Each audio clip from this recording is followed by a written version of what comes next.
58% பொருளாதாரமானது இந்தியாவிற்கு வளைகுடா நாடுகள்ல தான் வருது.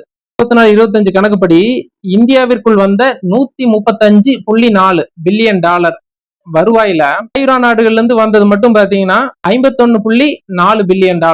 சரிங்களா?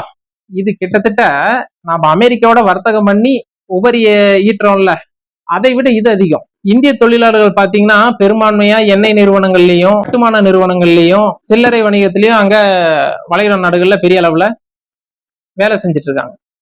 இந்த போரின் காரணமா பாத்தீங்கன்னா இந்த தொழில் அனைத்துமே பெரிய அளவுல பாதிப்புக்குள்ள இருக்கு. மார்ச் 2026 கணக்குப்படி 2,20,000 தொழிலாளர்கள், அதாவது கல்ஃப் கோஆபரேஷன் கவுன்சில் பகுதியிலிருந்து மட்டும், வளைகுடா பகுதியிலிருந்து மட்டும் வெளியேறி இருக்காங்க. பெரும்பாலும் கேரளா, தெலுங்கானா, உத்தரப்பிரதேஷ் மாநிலங்களை சேர்ந்த தொழிலாளர்கள். இப்ப அங்கிருந்து அவங்களுக்கு ஒரு வருவாயானது வந்துட்டு இருக்கு.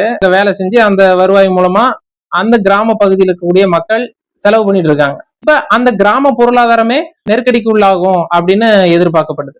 மேலும் டாலருக்கு நிகரான ரூபாயோட மதிப்பு பாத்தீங்கன்னா 94.78 வலுவா சரிஞ்சுக்கிட்டே வருது. அது ஒரு பக்கம். எண்ணெய் மற்றும் எரிவாயோட விலை 5வது வாரமும் அப்படியே உயர்வாவே இருப்பதன் காரணமா பங்கு சந்தை மிகப்பெரிய அளவுல வீழ்ச்சி அடைஞ்சிருக்கு இந்தியாவுல.